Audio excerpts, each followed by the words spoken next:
All right. Good morning, everyone. Welcome to today's webinar hosted by Better Business Bureau serving the Northwest. My name is David Quinlan, and I'm the Vice President of Marketing at your local Better Business Bureau.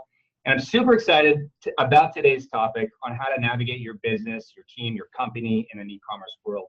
You know, today we have the opportunity to talk with Brian Roth. He's a 25-year veteran of the retail industry, currently works as the Merchandise Planning Manager for Nordstrom here in Seattle.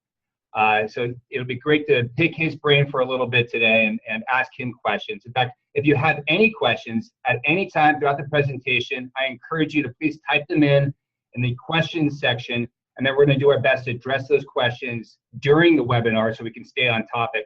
And of course, at the end, we'll also have a section where we'll do Q&A. So anything else that's on your mind, we'll try to get those answered as well. So with that being said, thank you, Brian, for joining us, and I'll go ahead and kind of hand it off to you. Maybe, Brian, if you don't mind, give us kind of the current state of e-commerce. You know, why does it matter today? You know, even if I'm just a small business owner, why is this something that we need to be focused on? Yeah, thanks for having me, David. So I think having e-commerce presence in the world today, as you might think, I'm a small business, how does that impact me?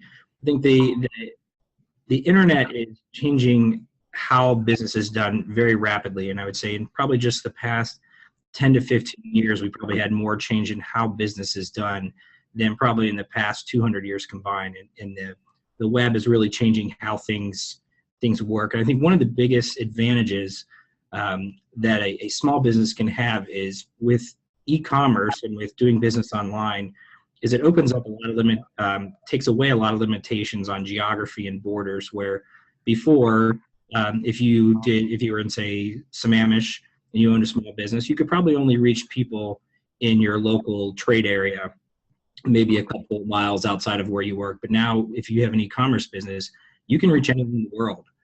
Your business is one click away from doing business in both your local region. You can be doing business overseas. You can be doing business on the East Coast.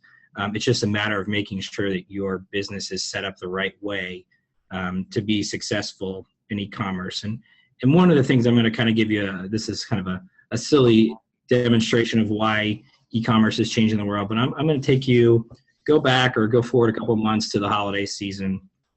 And here's kind of, if you went back 10, 15 years, here's what people experienced. So if you wanted to go to the mall to say to do some Christmas shopping, first thing you do is get in your car and drive. And this is what the parking lot looked like. And you're probably frustrated, and you got kids screaming in the background, or you've got dinner you got to make. And then once you finally find a parking spot at the mall around the Christmas time frame, you got to deal with this, the crowds. And I kind of love this picture because this just shows the frustration that customers have when they go and do physical shopping. So you see this guy here in the green, he is completely clueless, doesn't know what to do, and he's super frustrated. And then you got this lady here, and she's about ready to bite her fingernails off because she's so stressed out. So that was kind of where business was, say, 20 years ago, and then the internet came along.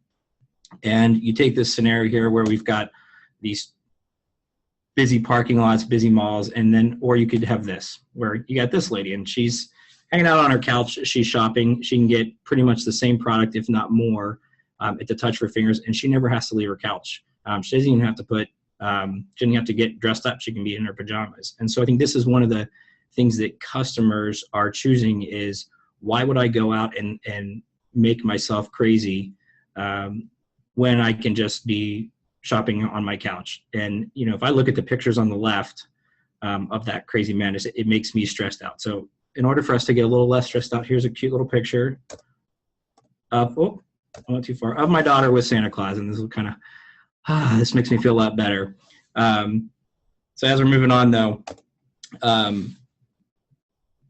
we kind of talked about, so people are opting for convenience, and this is what e-commerce provides to them, is they can shop the way they want, when they want, and how they want. And so that's one of the biggest changes to how businesses are doing business right now. Hey, Brian, by the way, I love the picture of your daughter. Thank you. Let's look at that one again. Isn't she cute?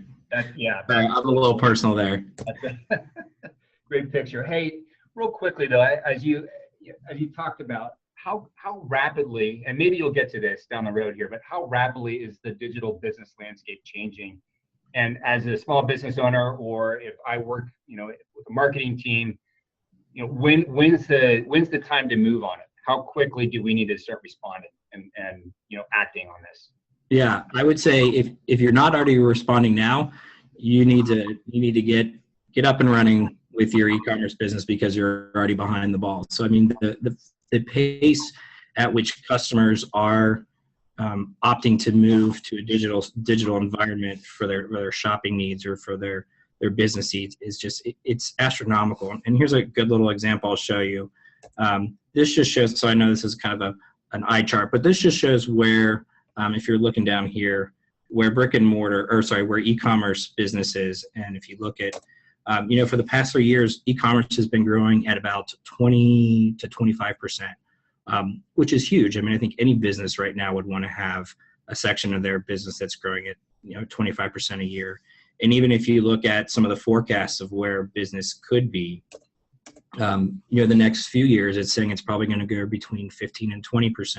So it's rapidly growing, and the amount of business that is happening in brick and mortars or just in a physical location is really shrinking. And a lot of it just goes back to that convenience factor is I can get the same product for probably a similar price online and have it shipped right to my door, and I never have to leave the comforts of my house.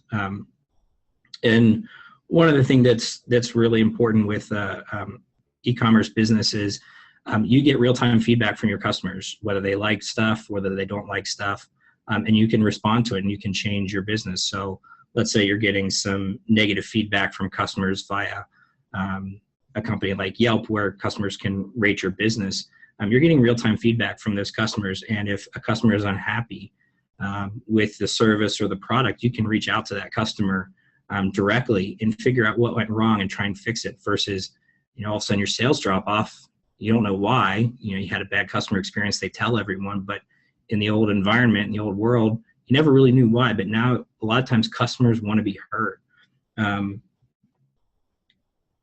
with customers wanting to be heard, you can, there'll also be positives as well, where customers will say this was really great. And so as you have good business, it should start to kind of perpetuate things where good business drives even more business. If you're having bad business, it's going to start driving bad business. And I think e-commerce makes things a lot more transparent. I think that's one of the biggest things with the internet is transparency, where customers can see prices from other people. Customers can see how your competitors are doing. And it's not like you have to drive across town to see your competitors. They're about one click away from them being able to compare you versus your competitor. One of the things that I really like about e-commerce is how quickly you can change your business model. So one thing that I've learned in the retail space is if business was soft in a brick and mortar store, it would take probably several weeks before you could turn the ship around. It's like trying to turn a cruise ship. Whereas with e-commerce business, because your storefront is so nimble, you can change your storefront, you can change your business, you can do a marketing campaign in a matter of hours versus it being days and weeks before you can actually impact things. And I do that in my business here at Nordstrom all the time. If I'm seeing soft business, there's things that we can do immediately to change our online business, where brick and mortar business is a lot harder to change.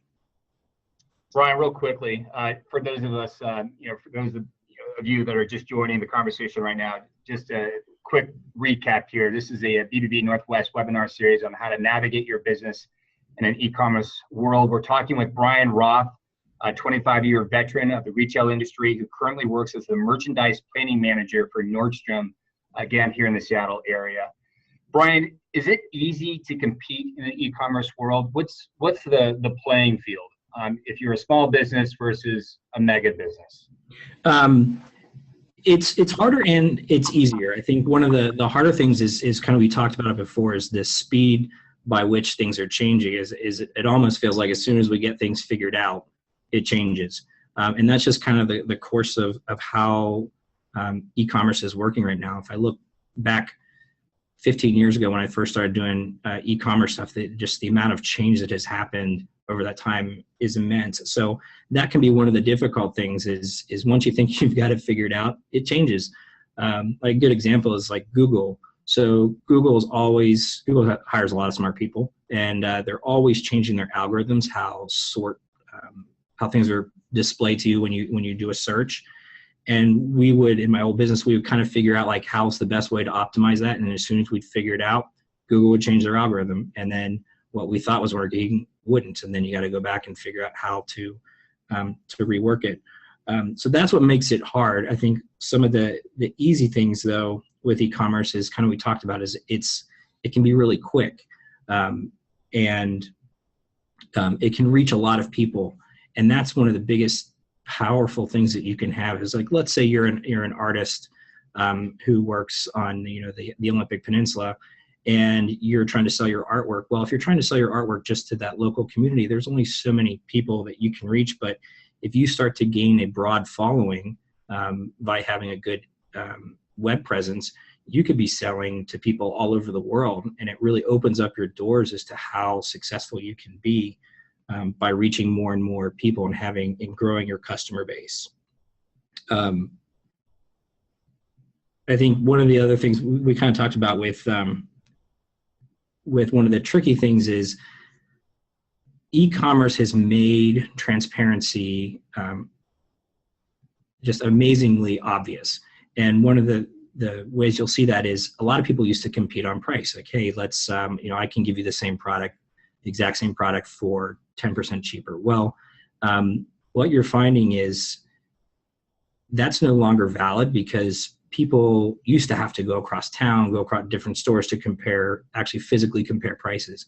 Now you can pull up a competitor's website, and I can tell you right now, if you're just competing on price, there's always somebody who can do it a little bit cheaper and a little bit better than you. So one of the things you have to think about doing is differentiating your product or your offering. So how do you make what you're doing unique so that your competitors can't do what you're doing? And I think that's where businesses are going to be successful in the future. A great example I can think about was in my old world. I used to work for a company that has now gone out of business called OnlineShoes.com. They were based here in Seattle, and one of the things I thought but really led to the demise of that company was they stopped differentiating themselves from their competitors and really just started to compete on price. And once you start to compete on price, it's really hard to go back to differentiating yourself. And ultimately, their profits started to fall, their revenue started to fall. They had to get more and more promotional, and ultimately they went out of business. So I think it shows that if you're trying to compete on price in the e-commerce world, you're really going to be hurt. And it's create that unique experience that only you can provide, or that your business can provide, that sets you apart from your competitors, and that's where you're going to win. Brian, just to remind everyone real quick, if you have questions for Brian, please feel free to put the questions in the Q&A section on the screen down below, and we will get those questions answered. We'll also have a Q&A section at the end of the webinar series. Hey, Brian, does it matter what industry you are in if you are considering an e-commerce option for your company?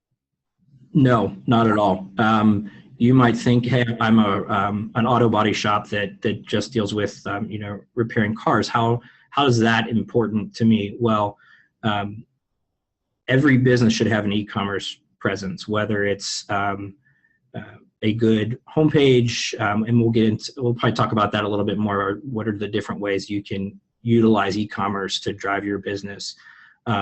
But customers want to know about you. And so I know me personally, if I'm going to, I'll give you a good example, is I had a tree fall in my yard. It's the Northwest. We get storms, trees fall down, and I needed to get a tree guy. 20 years ago, I probably would have gone to the Yellow Pages or asked my neighbors, who did you use for tree service? But instead, what I did is I went to Google and just said Seattle tree services, and probably a list of maybe 16 different companies came up, all providing similar services. But what I was able to see with the power of e-commerce was companies like Yelp or even Google will give you, people can rate you and review you. And so as I started to go through, I would see this company has had 16 positive reviews and only 2 negative reviews. But this company over here has had 14 negative reviews and only 3 positive reviews. And so that actually changed my behavior, because one of them might have been, a company that's 2 doors down the street from me where it's super convenient for them to get there, but they actually don't have a good product or a good service. So I can actually, I'm actually probably gonna be better off if I hire the guy in Tacoma to come up and service my tree versus the guy who lives just down the street from me, because his company is more reputable and does better and has had better customer service. So even, small businesses like that, where you think that I don't need to be dealing online, is your customers are looking for you online. They're searching for your types of business. And when you become more relevant online, you will drive more business. I'm glad you brought that point up, Brian, because obviously we tell our customer base, hey, if you have any questions or you're looking for a reputable company, we always urge them to check out BBB accredited businesses. Yeah. We do have a question from Colleen, Brian. I'm going to go ahead and read that to you. She asks, our first e-commerce experiences were rather painful with the credit card fees imposed by Visa, MasterCard, because customers wanted to use reward cards, 8% on $5,000 monthly for car restoration, for example. That really hurt her. This was 8 years ago. Has the merchant industry changed for the better in reference to rewards cards versus regular credit cards? That's a good question. And I would say I am not an expert on the finance side of things. So I wish I could give you a more clear answer, and I don't want to sugarcoat things, but I would say the credit card companies know that the world is moving to an e-commerce business. And I think there's definitely ways you can look to improve or limit the amount of fees you're paying with your credit cards. I think part of it might just be making sure to shop around and figure out what's the best services that you want to use. Awesome. Colleen, thanks for that question. And Dave, one more thing I would add to that is sometimes you have to look at the longer term versus the short term versus. So if we know that customers are more and more moving to an online platform, are you okay? Can your business model support paying some extra fees to gain more customers? So if you're gaining 10 to 20% more customers because you have a better online presence and you're driving more revenue, does that offset some of the fees? And so sometimes don't get bogged down with the details of the fees. While it is important to your bottom line, but make sure that you can see if you can make a business model work where that additional income that you're getting from it offsets those fees. Got it. Okay. Brian, where do you start? I mean, if you don't have this kind of background and you're new to the e-commerce world, so to speak, where in the world do you begin? Yeah, that's a good question. So I'll give you a couple of things that I've used in my past that are good ways to start. So the first one, this is a pretty easy one, is make sure you have a website. And with a website, there are some things that you should do that are really good, and there's some things that you should do that you should probably avoid. So some of the things I've learned with websites is you want to make sure that your website is very easy to navigate and clear. The more verbiage, the more cluttered a website is, the less likely people are to engage with it. So if you can have a website that's very clean, very easy to use, you'll be successful. Some of the, you'll see a lot of like successful companies that have good websites will have a lot of like navigation on, say, like the left-hand side of their screen. We call it the left-hand nav. That's kind of where customers know to go to the left-hand side of the screen, and that's where you can get to the resources you need. You can start to filter, and that's where customers are kind of trained to go to, is how do I get to the page or the product or the category that I need to, or customer service. That's always a big one. How do I contact these people? How do I get to that information really quickly? And within your web page, there's a couple things you can do to make your web page better. So like I said, keep it clean, keep it simple. Make sure that customers know who you are, know what your product is on the home page. And then in subsequent pages after it, that's when you get into the more details. And one of the things that I learned that's really interesting about a website is if you ever wonder, like, how does Google do their rankings? Well, one of the ways websites are kind of ranked is by what they would call page weight. And what that means is how much information or content is on that page. So like if you just say, here's my website, I have nothing more that you can click through, you may not seem as relevant. But if you have a website, well, let's go back to my tree trimming service that I was talking about. If you went to their website and that website, say that website had videos of how do you cut down a tree, or videos or testimonials, people love to watch videos. And so videos add a lot of weight to your page and add more relevance. And so as you become more relevant, Google realizes that, or Bing, and will start to make your page pop up first or closer to the top when people search for that type of product. So if you have content, if you have links, the more kind of meaningful substance you can put in your website, the better off your website's going to be. The next one that we can talk about is Facebook. So a lot of people think, oh, Facebook, but Facebook can be a really powerful tool both for having a Facebook presence and also as an advertising resource. So a lot of people spend a lot of time on Facebook. I sadly know that I do. I spend too much time on Facebook.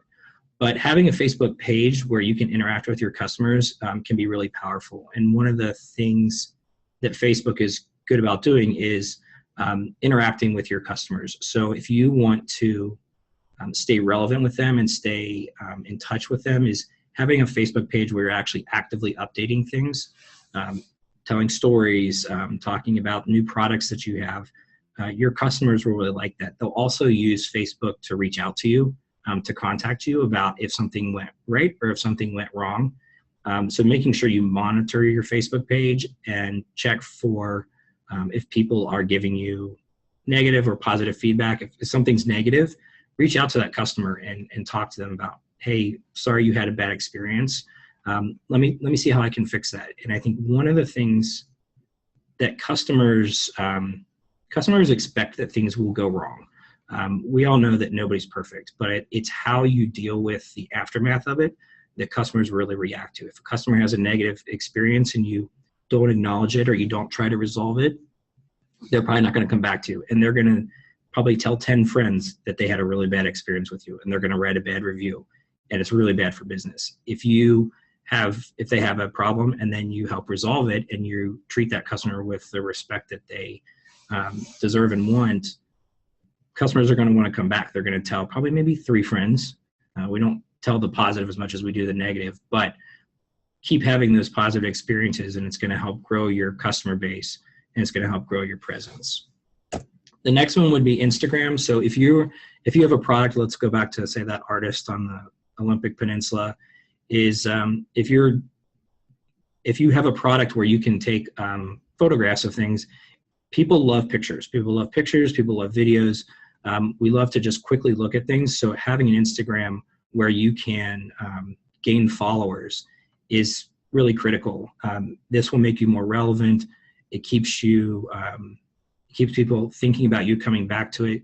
And one of the things you may have seen people talk about is hashtags. So that leads me to another one, which is Twitter. So both Instagram and Twitter use what are called hashtags. So it's basically the hashtag sign and then some sort of character. So if you're posting on Twitter, Twitter is mainly about using verbiage. Instagram is about pictures. But if you're typing on those or posting content on those, if you are using hashtags, so let's say it's that tree service, if you hashtag Northwest Storm or Northwest Tree Service or Northwest Trees, people are sometimes looking for those hashtags, and when they find that, they'll come to your Instagram or your Twitter account, read what you have, see what you have.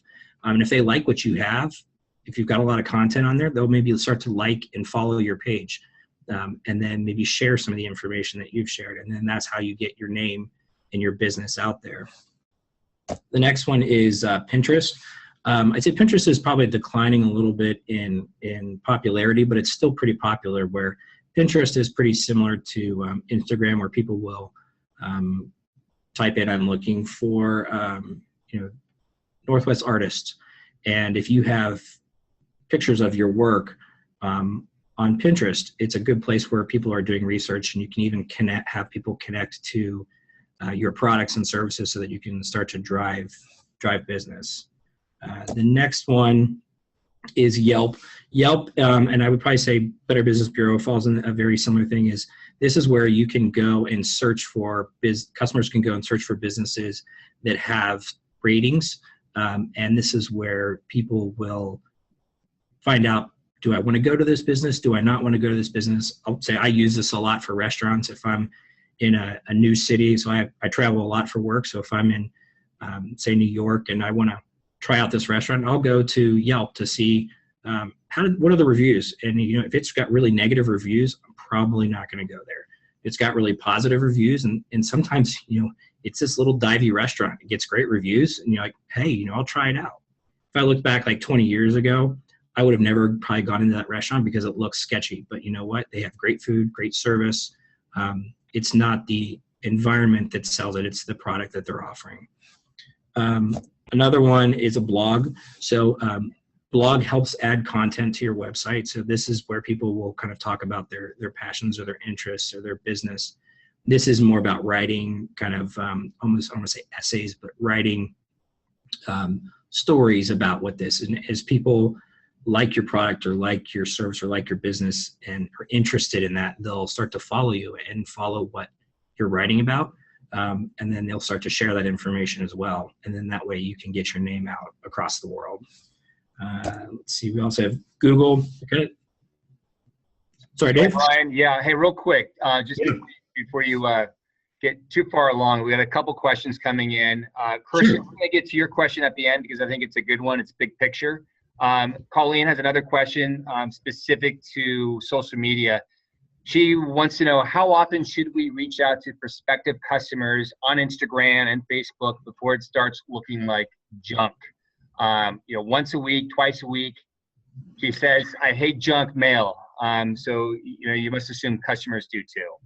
Yeah, I think this is where social media versus like email. Social media is more about the customer coming to you versus you pushing the information to them. So like with Instagram or Twitter, if you're posting or tweeting about things, that customer can choose whether or not they want to see it. If they like what they see from you and they're liking your information, then that product or those type of tweets and posts on Instagram will start to become more relevant to you, and there's social media sites will recognize that you two have more of a connection, and they'll probably start to serve up more of your content. I would say posting on social media, I would post more rather than less, because again, it adds to, if you only post once a week, that's maybe only 40 or 50 posts or on Instagram a year. If you're posting several times a week about your products or new products, it's going to add some kind of meat to your business and show that you're actually a little bit more relevant than if you only have 10 or 12 posts on there.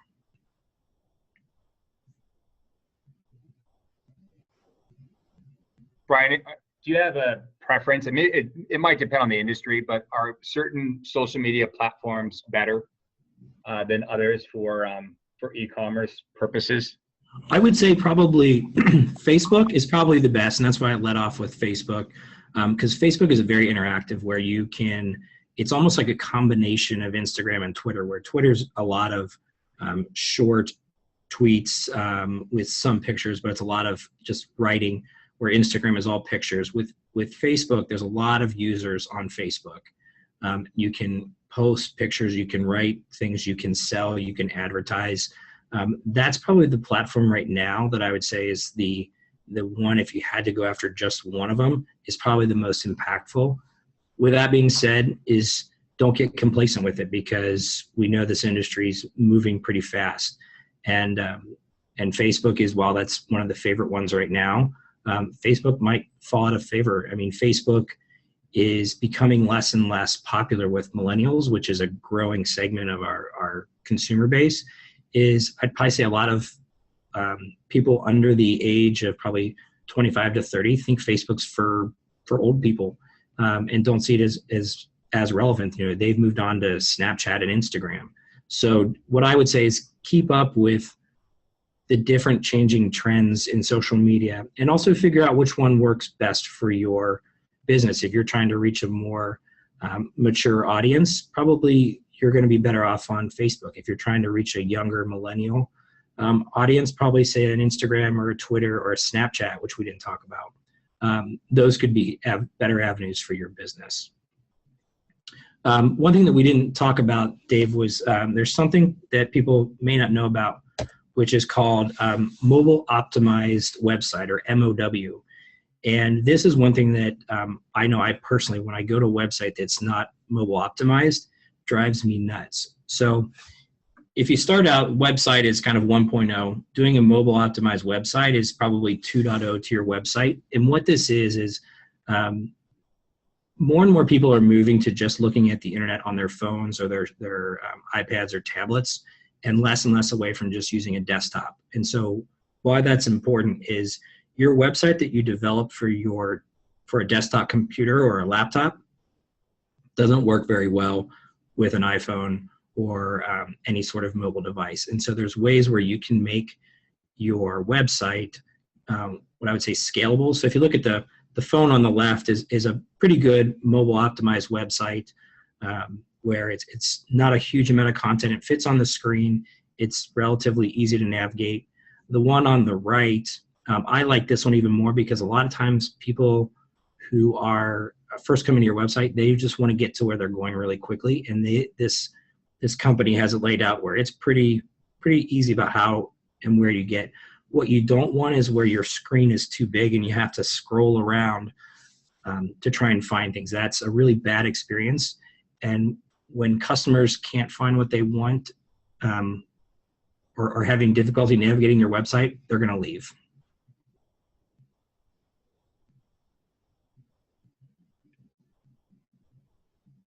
Thanks, Brian. We have one other question here from Kirsten, and this we could save for this is kind of big picture, Brian. Yep. And we got a couple more that are funneling in. So Kirsten wants to know, what are some of the changes you see on the horizon in the next 3 to 5 years for small businesses regarding e-commerce?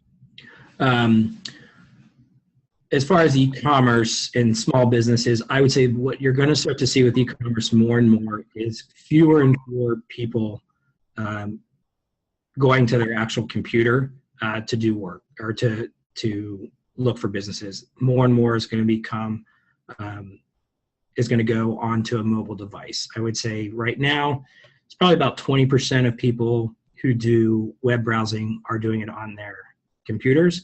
It's probably going to be, and I would say in probably the next 5 to 10 years, is vast majority of it, probably 70 to 80% will be on a mobile device. And that's why I kind of talked about this mobile optimized website. Is more and more people are going that way, particularly younger customers tend to shop on their phones versus having a desktop computer. And I'd say the idea of a desktop computer for millennials is probably something that seems a bit antiquated, and I wouldn't be surprised if in the near future, a lot of younger customers just don't have laptops, period, or don't have personal computers. They just use either like a Microsoft Surface or an iPad or an iPhone to do their internet browsing. So making sure you have the right website set up for that is going to become really important. Great, Brian. Is there another slide, or are you anything else you want to go over as far as social media platforms? No, I think we kind of covered. I hit the biggest ones that I think would benefit your a small company right now. But there's probably other ones out there that are a little bit more niche. But these are some of the biggest ones. I didn't really touch on Google here, but with Google, you can both advertise, you can sell products.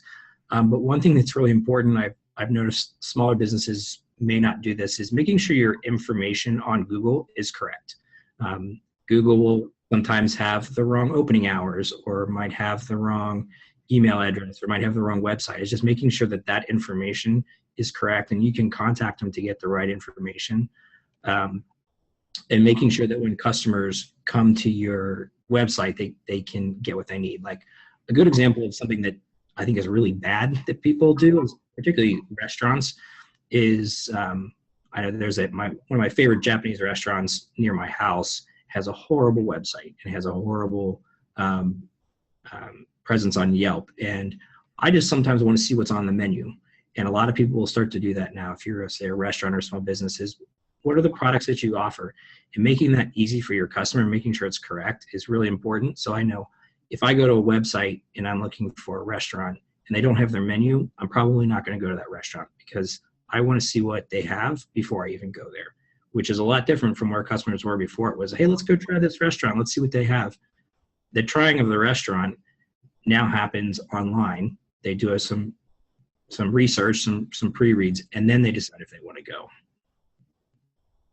Yeah, that's a great point. We encourage our BBB accredited businesses to post on their BBB business review pictures, their menus, videos, any other options for customers to be engaged with the business other than just the basic facts. So yeah. Great point. And I would say making sure that when you get feedback from customers from your BBB site, is making sure, like I said, react to that customer's feedback, even if you think they're wrong, or if you're like, that's not how it really happened, is make sure you address that customer and make them feel important, because social media and the internet is a really great way to quickly connect with your customers, figure out what's going wrong, and try and fix things in real time and make that customer happy, because a happy customer is a customer that's going to come back. Great.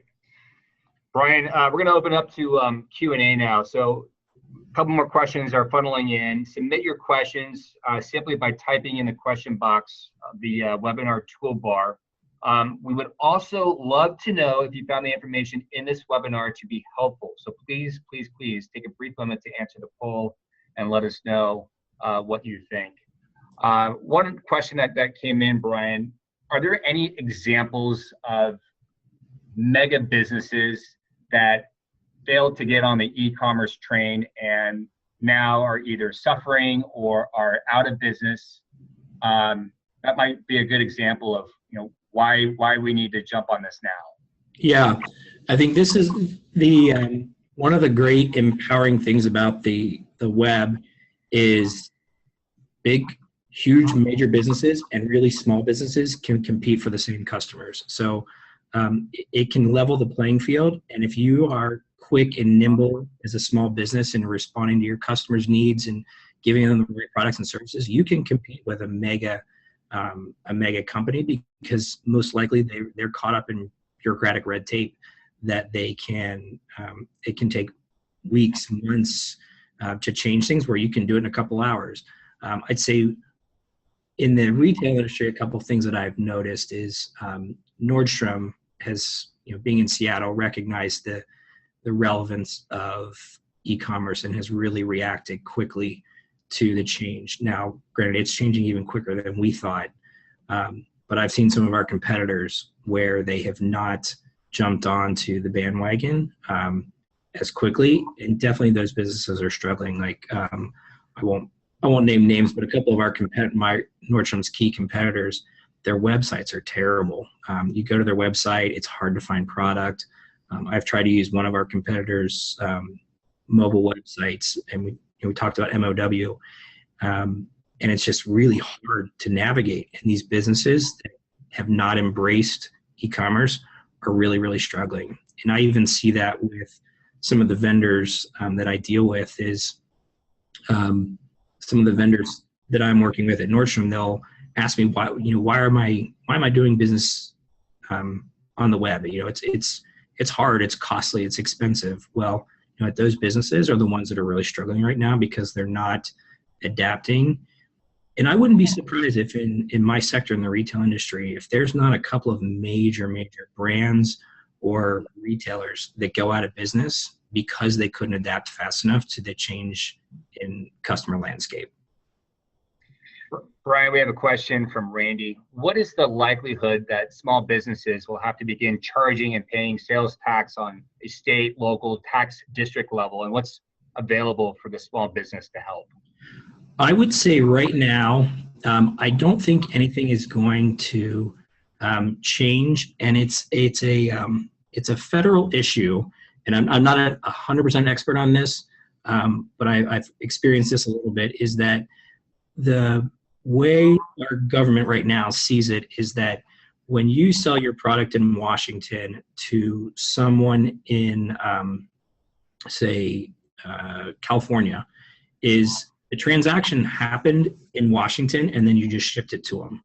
And so right now, there's probably not going to be anything that's going to change that. And if it did change, it would have to be probably a national change that would have to go through Congress. And I think it would be a really big debate because we don't have standardized sales taxes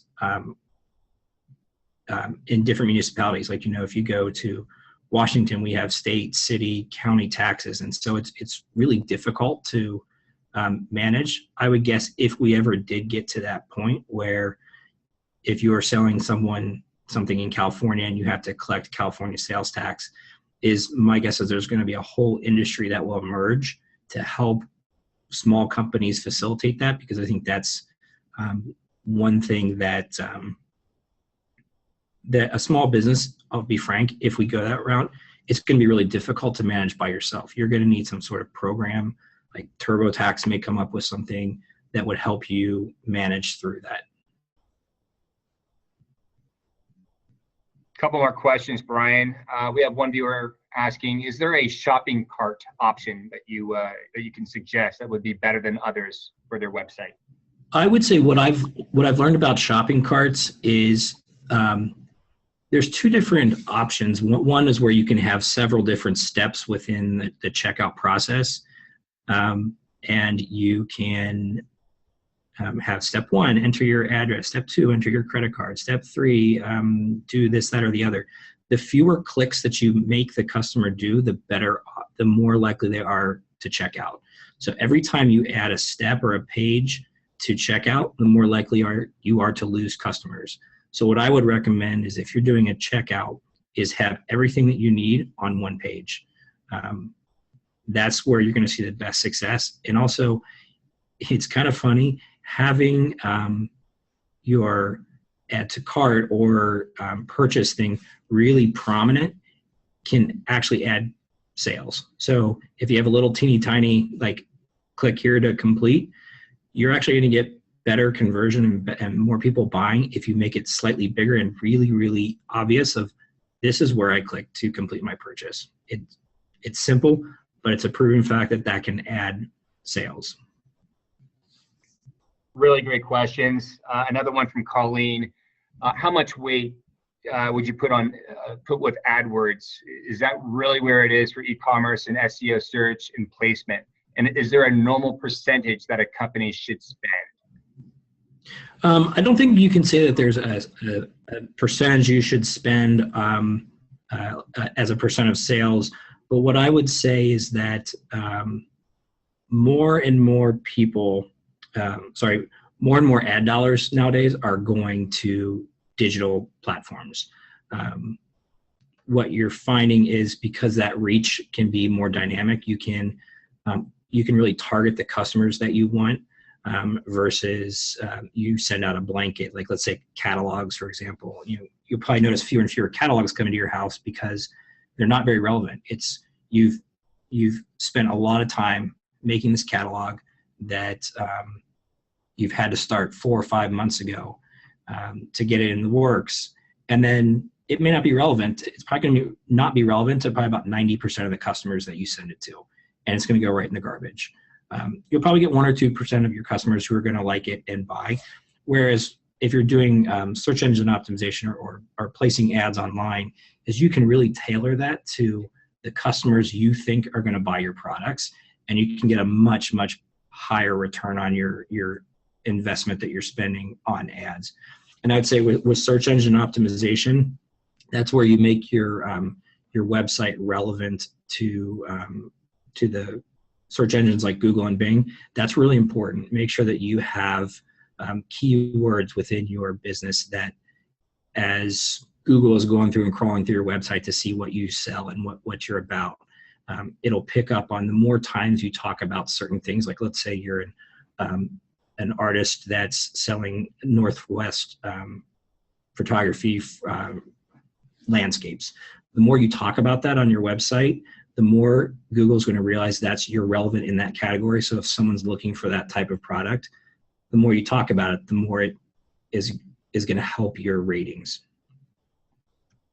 Brian, thank you. We are just about out of time, and I want to let everyone know that we'll be sending out a follow-up email that will include a link to the recording of today with Brian's presentation. And if you have any further questions, email us back. We can get those questions to Brian. And if you have questions about Better Business Bureau, Northwest, accreditation, the services we provide, we'll be happy to answer those questions and get you in touch with one of our reps here. But again, thank you all for participating in today's webinar. And Brian, a big special thank you for taking the time to speak with us. Again, this webinar will be posted on BBB's YouTube page as well as BBB's webinar homepage next week. So if you'd like to rewatch this or share this information with others, please do. Brian, thank you so much. Great. Thanks, Dave. It was great being on here, and I appreciate your taking the time to chat with me. Great. Have a good day, everyone. Thank you.